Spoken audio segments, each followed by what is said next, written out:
सभी कक्षा 9 के छात्रों का मेरी तरफ से नमो नमः, शुभ प्रभातम। हम लोग इस पहले की वीडियो में हम लोगों ने पाठ्यक्रम पर चर्चा की, जो नया सिलेबस उत्तर प्रदेश माध्यमिक शिक्षा परिषद ने निर्धारित किया था, उस पर बात किया।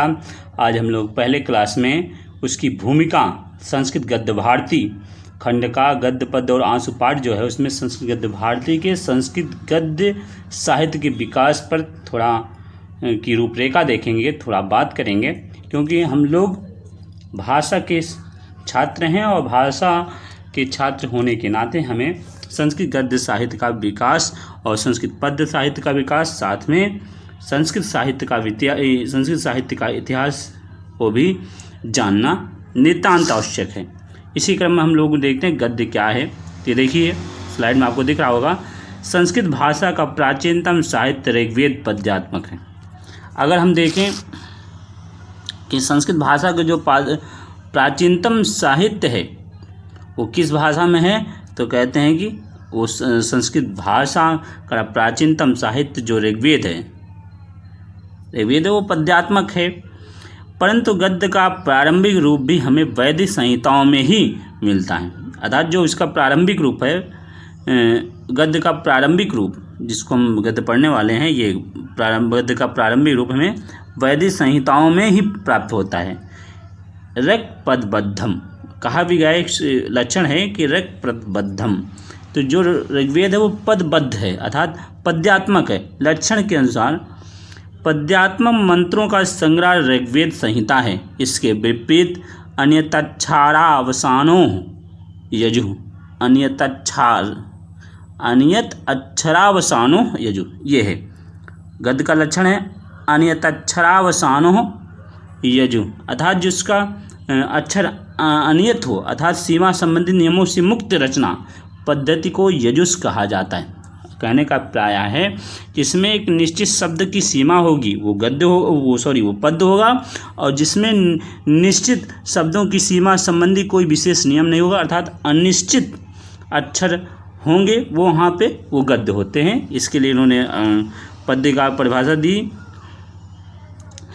कि निश्चित अक्षर से युक्त रचना पद्य है और अनियत शब्दों से युक्त रचना गद्य है। अन्यतच्छारावसानों यजु, लक्षण के अनुसार शब्दों की सीमा संबंधी नियमों से मुक्त रचना पद्धति को यजुस कहा जाता है। इसी का दूसरा नाम गद्य है। स्पष्ट वचनार्थक गद्य धातु से यत् प्रत्यय जोड़ने पर गद्य शब्द निष्पन्न होता है, बनता है, और गत्यर्थक पद धातु से पद्य शब्द का निष्पत्ति होती है। पद धातु से पद्य शब्द बनती है, जबकि गद्य धातु से और यत् प्रत्यय लगकर गद्य शब्द बनता है। गति प्रधान होने के कारण पद्य में लय या छंद का होना आवश्यक माना जाता है। अर्थात चूँकि जो है पद्य गति प्रधान है, इसलिए इसमें लय और छंद दोनों का होना आवश्यक माना जाता है। गद्य इस लयबद्धता अर्थात छंदोरहित रचना है। ये देखिए, ये समझ लीजिए। इसलिए दंडी ने कहा अपदाह पद संतानो गद्यम। दंडी ने इसको परिभाषित करते हुए कहा है अपदाह पद संतानो गद्यम, यह गद्य का लक्षण किया है। अर्थात ऐसी शब्द रचना गद्य कहलाती है जिसमें चरण विभाजन नहीं होता, चरण विभाजन का अभाव होता है, वो गद्य होता है। किसके अनुसार? दंडी के अनुसार। गद्यम यजुर्मतम, ऐसा कहते हैं लोग कि गद्यम यजुर्मतम, अर्थात ये देखिए ये लक्षण है गद्यम यजुर्मतम। ये लक्षण के अनुसार गद्य शैली का प्राचीनतम प्रतिनिधि ग्रंथ यजुर्वेद है। अर्थात गद्य शैली का यदि प्राचीनतम प्रतिनिधि ग्रंथ की बात करें तो यजुर्वेद है, जबकि पद्य का ऋग्वेद स्वयं है। ब्राह्मण ग्रंथों, उपनिषदों, पुराणों तथा सूत्र ग्रंथों का गद्य भी प्राचीनतम गद्य शैली का ही अनुकरण करता है। अर्थात इतने ब्राह्मण, उपनिषद, पुराण, सूत्र ग्रंथ भी गद्य शैली का अनुसरण करते हैं। संस्कृत में वैदिक काल से लेकर लौकिक साहित्य तक गद्य का विकास का अविच्छिन्न परंपरा देखने को मिलता है। अब आइए तो भूमिका फिर अब देखिए वैदिक गद्य कैसे हैं, फिर ब्राह्मण ग्रंथों के गद्य, उपनिषदों के गद्य एक क्रम से बताए जाएंगे। तो पहले वैदिक गद्य बता रहे हैं। तो भारतीय संस्कृति की समस्त मान्यताएं वैदिक ग्रंथों में ही निहित हैं। अगर भारतीय संस्कृति की समस्त मान्यताएं कहें तो जो वेद कहता है उसी को माना जाता है। इन वैदिक ग्रंथों के अंतर्गत मंत्र संहिताएं, ब्राह्मण ग्रंथ, उपनिषद, वेदांग और सूत्र ग्रंथों की गणना की जाती है।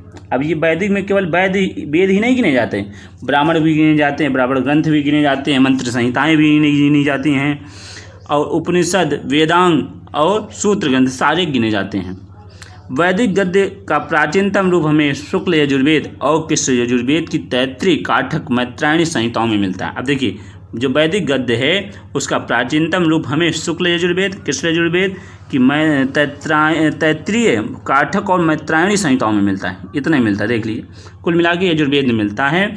अथर्ववेद में भी गद्यांश प्रचुर मात्रा में मिलते हैं। इसका 15वां 16वां कांड गद्यांश युक्त है। अब देखिए, अथर्ववेद भी गद्य मिला और जिसका 15वां और 16वां अंश गद्यात्मक ही है। अब ब्राह्मण ग्रंथों का गद्य देखें तो ब्राह्मण ग्रंथों में कर्मकांड और यज्ञ प्रक्रिया संबंधी मुख्य तत्वों पर वैदिक विद्वानों के विचारों का संकलन है। अर्थात इसमें कर्मकांड और यज्ञ प्रक्रिया की बात होती है, किसमें, ब्राह्मण ग्रंथ में। ब्राह्मण ग्रंथों के पिछले भाग जिनमें कर्मकांड के स्थान पर ज्ञान कांड की प्रधानता है वह आरण्यक कहा जाता है। इन ग्रंथों में विषय प्रतिपादन के लिए दिए गए आख्यानों के वर्णन परक प्रसंगों में संवादों का सा आनंद मिलता है।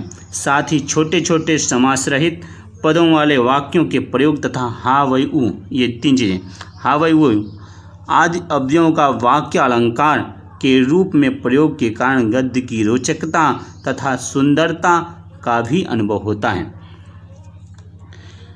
उपनिषदों का गद्य यदि देखें तो उपनिषदों में ईश्वर, जीव तथा प्रकृति के स्वरूप तथा उसके पारस्परिक संबंध का निरूपण किया गया है। अर्थात ईश्वर, जीव और प्रकृति के पारस्परिक स्वरूप का निरूपण है। अतः उपनिषदों में ज्ञान मार्ग और अविद्या का नाश तथा ब्रह्म की प्राप्ति का उपदेश दिया गया है। देखिए, ज्ञान मार्ग, अविद्या का नाश और ब्रह्म की प्राप्ति का उपदेश दिया गया है किसमें, उपनिषद में। इसमें बृहदारण्यक, छंदोग्य, तैत्तिरीय तथा कौशितकी प्रायः गद्य शैली में है। ये देखिए, इसमें जो है कुछ उपनिषद हैं जो गद्य शैली में है। उसमें देखिए उन्होंने इतने गद्य उपनिषदों को गद्य शैली में गिनाया। कौन कौन, देखिए यहाँ बृहदारण्यक, छंदोग्य, तैत्तिरीय और कौशितकी प्रायः गद्य शैली में है। उपनिषदों का गद्य ब्राह्मण ग्रंथों में गद्य के समान सरल एवं सरस है। इनमें सजीवता तथा आडंबर शून्यता के साथ ही विनोद पूर्णता है। लंबे समासों का अभाव, क्रियापदों की प्रचुरता और पदों की सुंदर पुनरुक्ति होने के कारण उपनिषदों का गद्य अपेक्षाकृत सरल एवं आकर्षक है। अब पौराणिक गद्य देखें तो यद्यपि पुराणों का अधिकांश भाग पद्यमय है, परंतु महाभारत, विष्णु पुराण और भागवत पुराण आदि में यत्र तत्र गद्य का भी प्रयोग होता है। इन पौराणिक गद्यों में भी वैदिक गद्यों के समान लघु समासों का प्रयोग किया गया है। इनमें आर्ष प्रयोग भी मिलते हैं। भाषा का स्वाभाविक प्रभाव भी इनमें विद्यमान है। पौराणिक गद्यों में लौकिक लालित्य गद्यों के समान प्रसाद गुण, अलंकारिकता तथा प्रौढ़ता सभी के दर्शन पर्याप्त मात्रा में मिलते हैं। सूत्र ग्रंथों का गद्य वैदिक कर्मकांड की व्याख्या के लिए 6 वेदांगों का विकास हुआ, जिनमें वैदिक कर्मकांड से संबंधित वेदांग कल्प हैं। अर्थात अगर सूत्र ग्रंथों करें तो वैदिक कर्मकांड की व्याख्या के लिए 6 वेदांग बनाए गए, जिसमें वैदिक कर्मकांड से संबंधित वेदांग कल्प है। कल्प साहित्य के 2 भाग हैं, स्तोत्र और गृहसूत्र। सर्वप्रथम इन ग्रंथों में हमें अब संक्षिप्त रूप से गद्य शैली के दर्शन होते हैं। संक्षिप्तीकरण की इस प्रवृत्ति के विकास की चरम सीमा पाणिनि की अष्टाध्यायी है। अर्थात संक्षेपीकरण का जो परम सीमा है वो पाणिनि अष्टाध्यायी में ही संक्षेपीकरण की प्रक्रिया आई है।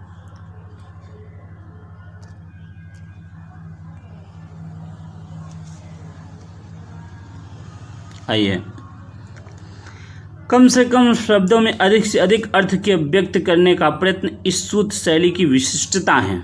जो सूत्र शैली में इसकी खास बात है कि कम शब्दों में अधिक से अधिक बात कहना, अधिक से अधिक अर्थ की व्यक्त करने का प्रयत्न इस सूत्र शैली की विशिष्टता है। पाणिनि के सूत्र इस शैली के उत्कृष्टतम उदाहरण हैं। कहा जा सकता है कि भारतीय षड् दर्शन के मूल ग्रंथ भी इसी सूत्र शैली में लिखे गए हैं।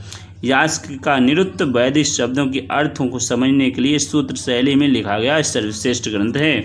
तो यास्क ने जो निरुक्त लिखा वो सूत्र शैली समझने के लिए सर्वश्रेष्ठ ग्रंथ है वैदिक ग्रंथों में। अब लौकिक गद्य यदि देखें तो सूत्र शैली के बाद संस्कृत गद्य को लौकिक गद्य माना गया है।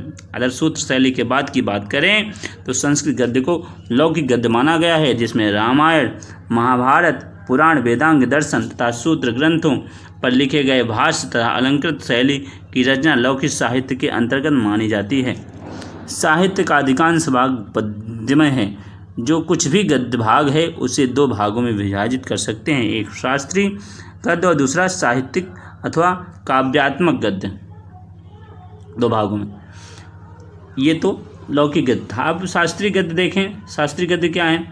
तो संक्षिप्त शैली में लिखे होने के कारण कुछ समय पश्चात सूत्र ग्रंथों को समझने में कठिनाई का अनुभव होने लगा।